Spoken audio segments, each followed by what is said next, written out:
Alrighty then. I'm sorry. I said I wasn't going to crack up and I just can't help it. This is just...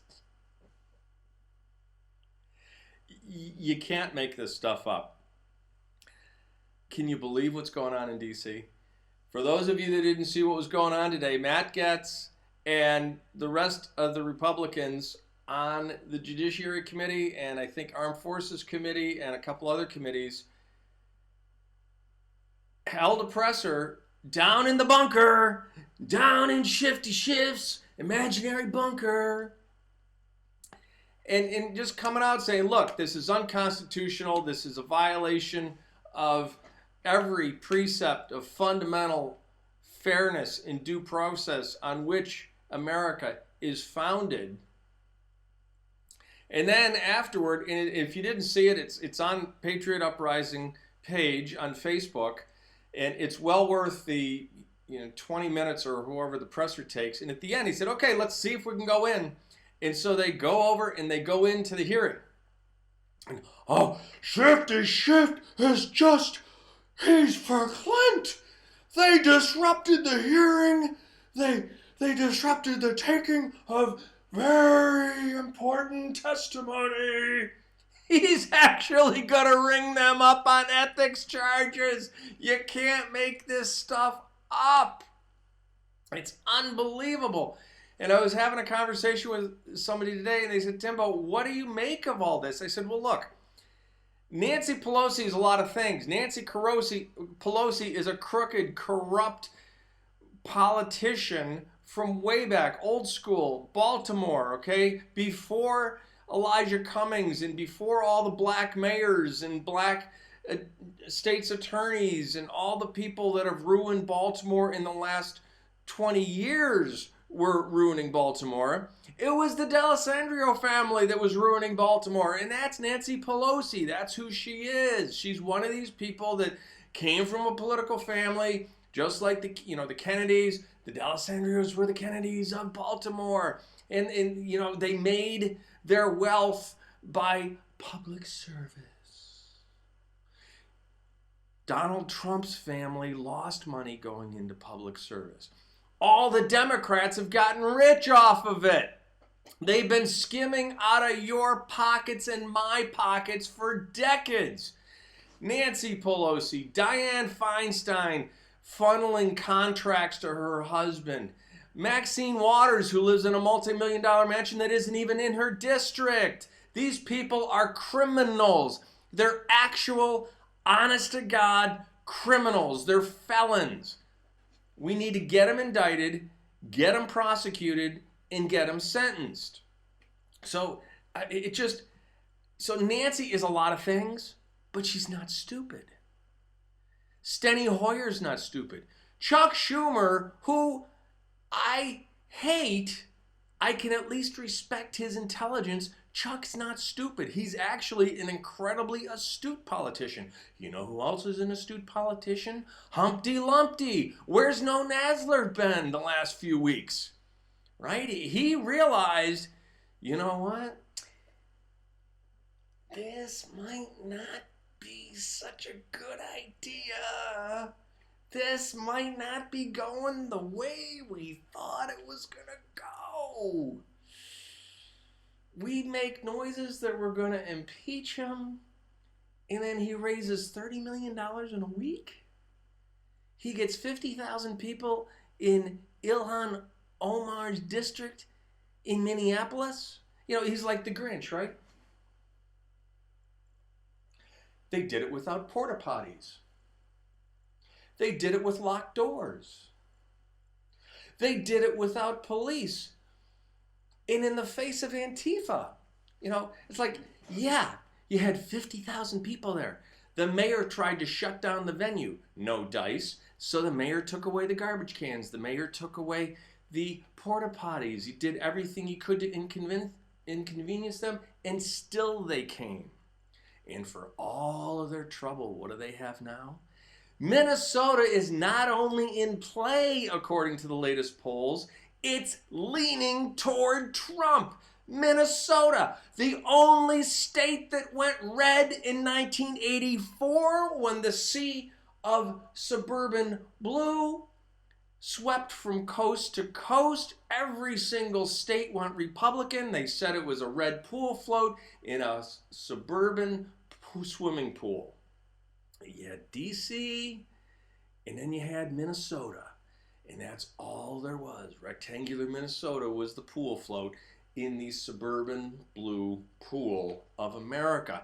Even Hawaii, even Massachusetts, even California went blue. Okay, go look at that map. It's gorgeous. It's blue from sea to shining sea. Beautiful, conservative, Republican blue. Except for red Minnesota. Now, granted, that was Walter Mondale's home state, but Minnesota, the upper Midwest, the Scandinavian Midwest, you know, the Scandinavians have always been a little socialist minded, right? Even it, that Obama put Somalis after tens of thousands and tens of thousands and tens of thousands of Somalis into, to elect Incest Omar. Even Minnesota is now leaning toward Trump. So I think No Nadler sat back and said, you know, I'm just gonna step away. I'm gonna let Shifty Schiff take the fall on this. No Nadler might be a lumpin' little troll, but he ain't stupid. So where's Schumer? Where's Nadler? Where's Hoyer? Where are these Democrats to say, hold up? We're in danger of going the way of the Whigs. This is the dumbest politics I've ever seen in my entire life. You know, Democrats used to be good at cheating. Mike Barnacle and McDonough, when they were working for Billy Bulger in South Boston in an election, they went, and you know the big billboards, the big yard sign, not the little ones that you put in the ground with the metal brackets, but the big ones that they use 4x4s. They dig a couple holes and they put 4x4s in, and they put the big billboard up like on a corner lot. They were putting one of these in front of a guy's triple decker, and he comes out on his upstairs porch and he yells down, "What the hell do you think you're doing?" And they said, and they had gotten no permission. They just took it as a matter of course that they'd want a Bulger sign in their front yard. And they said, "Well, we were told to put this sign here." "The hell you were! I don't want any signs on my property. Get out of here." And they said, "Okay." And the guy yells down, "What candidate?" And they thought quickly and they said, "Rafferty." Best political dirty trick story I've ever heard. They weren't going to say Bulger because they knew the guy was going to not vote for him and tell everybody else not to vote for whoever sign was putting the sign up. So they said Rafferty or whatever his Bulger's opponent was in that race. Okay, Democrats have gone from being clever like that to being imbecilic. This is the dumbest politics I've ever seen. It's almost as though they are on a mission to destroy their own party. So my friend said, "Timbo, what do you think is going on?" And I said, what's going on is contained in this library right here. Because it's not a book, it's a library. It's a book of books. And this, by the way, is the Revised Standard Edition Catholic, Revised Standard Version Catholic Edition, which is the most up-to-date and most inclusive and most accurate translation. It takes the King James Bible and updates the translation with additional scholarship. And it has all the books that for some reason, the Protestants decided in 1600 to excise out of the Bible. So this is actually the complete Bible. And if you go in, first letter of Paul to the Corinthians, chapter 1, verse 19, "For it is written, I will destroy the wisdom of the wise, and the cleverness of the clever I will thwart." And then if you go over to 2 Corinthians chapter 4, verse 3, "And even if our gospel is veiled, it is veiled only to those who are perishing. In their case, the God of this world has blinded the minds of the unbelievers to keep them from seeing the light of the gospel of the glory of Christ, who is the likeness of God. And that, my friends, is what I think is going on. The only rational explanation, and I love the fact that they would absolutely laugh hysterically if they heard me call this a rational explanation, but you all know that this is a rational explanation. The only rational explanation that I can come up with for the fact that the Democrats are literally self-immolating and self-defenestrating, okay? They're setting themselves on fire and they're jumping out of a high window, intentionally destroying their own party with this impeachment nonsense. And not just the impeachment nonsense, but the way they're going about it. Secret star chamber hearings where evidence is not allowed to be made public, and they liken it to a grand, well, this is the grand jury phase. The grand jury phase, guess what? In a grand jury, there's a judge there because it's one-sided, because it's secretive. It is done before a judge. A grand jury is essentially a trial without the defense allowed to be present. So they've said the defense can't be present. President Trump cannot have his lawyers there. He cannot have any Republicans there. We cannot have even Republican members of the committee there. The committee. There is no impeachment committee. There's never been a vote to authorize any committee to have subpoena power to be able to conduct an impeachment investigation. You know, when I was a boy, I would race off that school bus and I would watch the Watergate hearings. How come we're not allowing the children to have that lesson in civics, huh? How come everything is being done in the dark? Well, sunshine is the best disinfectant. A grand jury is the prosecutor presenting to the jury. It's called a grand jury instead of a petite jury because it's depending on the jurisdiction, it's 20-something usually jurors instead of 12. The prosecution, the state, will present to the grand jury, the 20-something jurors that have been impaneled, the evidence that they have, and what they're seeking is an indictment. So an indictment is handed down by the grand jury to the prosecutor. Then the prosecutor can come out and say, I've got an indictment.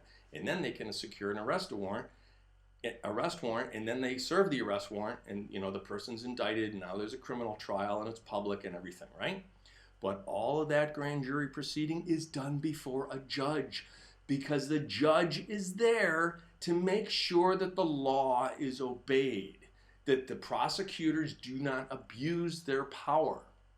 There's no judge in these proceedings. We don't have a Supreme Court justice sitting in there in these secret hearings making sure that criminal liar, proven public liar, Shifty Schiff, is not abusing his self-arrogated power. You know, these people arrogate power to themselves and then they abuse that power and they say that they're all justified and we must impeach. No, this whole thing is a star chamber and it needs to be shut down, and Matt Gaetz and the rest of the Republicans did that today, and now Shifty Schiff is talking about ringing them up on ethics charges? Are you kidding me? The only rational, logical explanation I can come up with is what I just read you.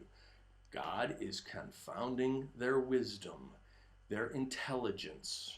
He is making them not see. He is making those who have aligned themselves with the deceiver from seeing the glory and the light of Christ. Okay? And I'm not saying that Trump is Christ. I'm using this as an analogy. But I truly believe that God is making all of these incredibly cunning, crafty, intelligent politicians, because you don't get to be where they are if you're not good at politics. So he's taking all of these people who are demonstrably good at politics, or were, and he is confounding their wisdom. He is making them blind to what they are doing. They think they're winning, and they're losing so badly it's not even funny. The polls have gone from 56% in favor of impeaching to a week later, 46%. The president is winning, and he's not even doing anything. I was talking to somebody else today, and they said,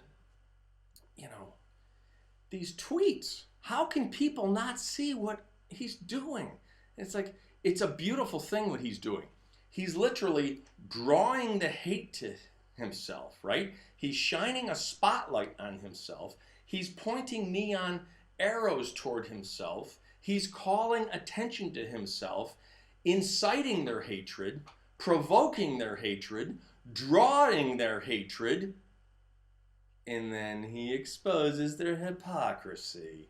He intentionally used the word lynching. He used the word lynching. He described this process as a lynching intentionally to get them to go,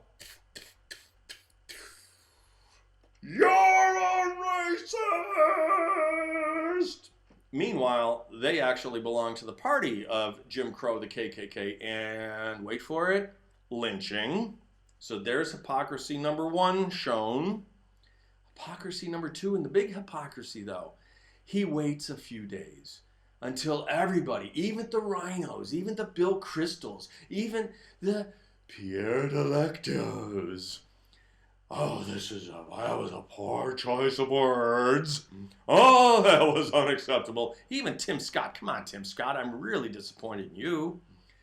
Oh, that's just appalling that he used the term lynching. Yeah, so then he plants the story. Oh yeah, by the way, in 1998, plugs Biden rocking the mullet there, Joe. 10 years after the mullet was popular, Joe's got the mullet in 98.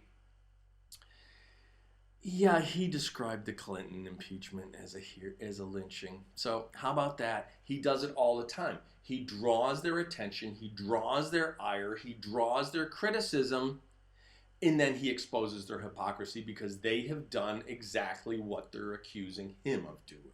He's done it time after time after time after time after time, and they just can't see it. And I explained to my friend, it's like a fish, okay? We have the base brain level that takes care of all of our automatic functions, right? We don't need to think about breathing, we just breathe. We don't need to think about blinking, we just blink.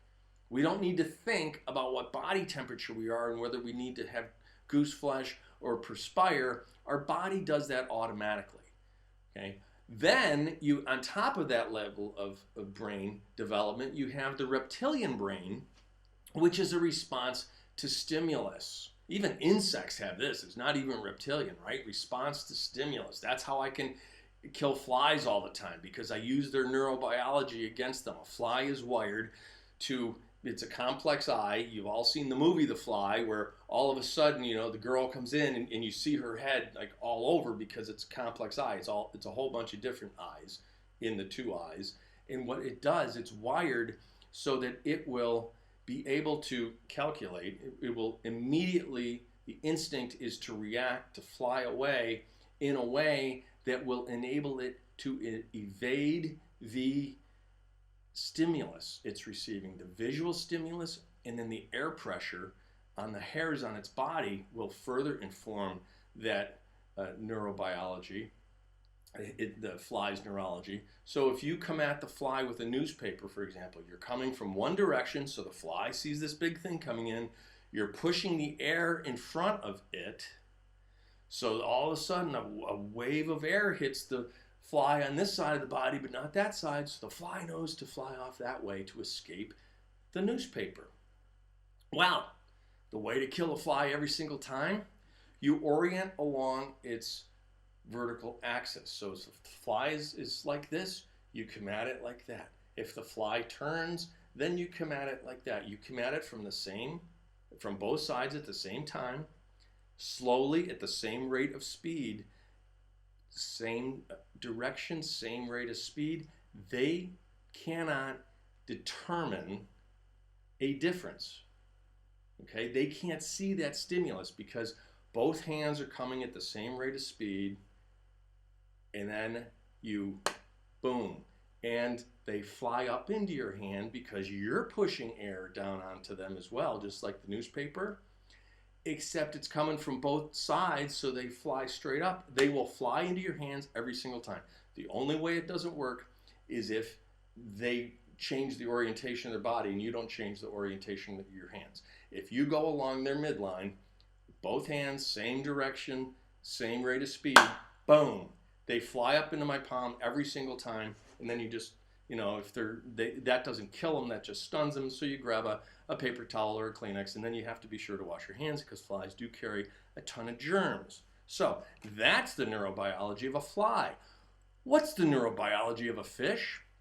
You've heard the expression has the attention span of a goldfish. Fish literally do not have the neurological development that would support memory. Fish have no memory. They only have instinct.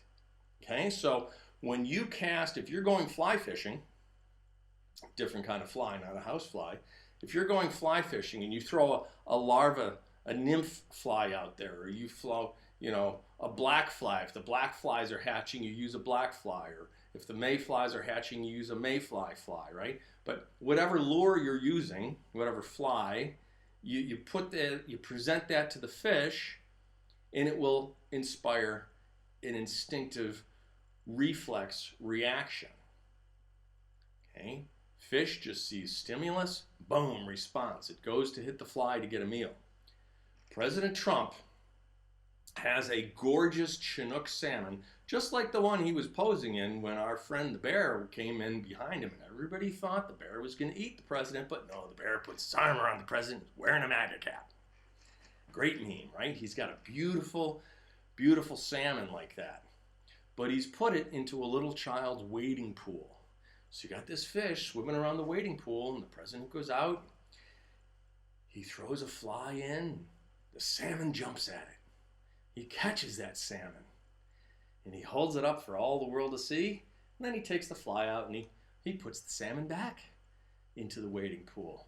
And then anywhere from 5 minutes to 5 days, he comes back, same fly, same presentation, same reaction by the salmon. Salmon jumps at that fly, and the president catches the fly again and gets to hold it up for the world to see. Take the fly hook out and put the fish back in the wading pool. Can come back again as many times as he wants. Same fly, same stimulus, same response. That's what's happening with his tweets. He puts these tweets out. They, without even thinking about it, respond to them. He hooks them, and then he gets to hold them up for ridicule for all the world to see, and it's the most beautiful thing I've ever seen. So when he's not tweeting to distract them from something good he's doing for the benefit of the country, he's tweeting to draw their criticism, to expose their hypocrisy. It's really masterful, and 30, 40, 50 years from now, 100 years from now, political science students will be still dissecting and analyzing the Trump presidency and how he used social media, how he used mass communications strategically. This is the most strategic presidency I have ever seen, and everybody thinks he's doing it from off the hip. You know how today's, and meanwhile, while Shifty Schiff is doing all this, right, by saying he's going to charge the Republicans with ethics violations, what was the president doing? Yeah, he was in the diplomatic reception room at the White House, which is that big, beautiful oval room that has the painted murals that's on the first floor of the residence. He was there with Secretary of State Pompeo announcing that Turkey has made the ceasefire, the temporary 120-hour ceasefire, they've made it permanent. And he said now in that part of the world, we'll see how long permanent lasts, but for now it's permanent. He has saved tens of thousands of Kurdish lives by doing that. General Mazloum has come out and said that this was solely the achievement of the Trump administration, that it was the United States engagement in Syria that resulted in this ceasefire, in this saving of lives. He's winning Well, they're chasing their tails and making fools of themselves. And people are seeing it because even though we all have different levels of intelligence, and even though we all have different careers that we're pursuing, or different hobbies that we enjoy, and we have different politics, the American people have a fundamental sense of fairness. And yes, Jack Kennedy said life isn't fair. No, life isn't fair. But we really, and Europeans even comment on this, we have an innate sense of fairness. We always root for the underdog because we want things to be more fair, right? Well, we don't always, because I am a Yankee fan. But we do have an innate, just native sense of what's fair and what's not fair. Even a lot of Democrats, even people that don't agree with President Trump, even people that think that he is abusing his power, are coming out and saying, you know what? Wait, hold on, time out. This isn't fair. If he really did all these things, take him out by the book. Why are you running secret tribunals just like the Soviet Union used to? Why are you denying the president due process? Why are you denying Republicans not even a voice in the proceedings, but they're not even allowed to witness the proceedings? And you know the most damning criticism of this entire procedure? Why isn't the media screaming bloody murder that they're being excluded? Because the media, the corrupt corporate media, is essentially the propaganda arm of the DNC. You can better believe that if the Republicans were holding hearings that were excluding the Democrats, that were denying due process, and that shut out the media would be howling just as loudly as the Democrats. The media would be going to federal court to seek an injunction preventing the Republicans from keeping those hearings secret. Why is the media silent? Because they're complicit. CNN, MSNBC, Shifty Schiff, all on the same team. That's all I've got for you tonight. Hope that's a little bit of insight for you. Until next time, God bless you. God bless these United States. Keep fighting the good fight.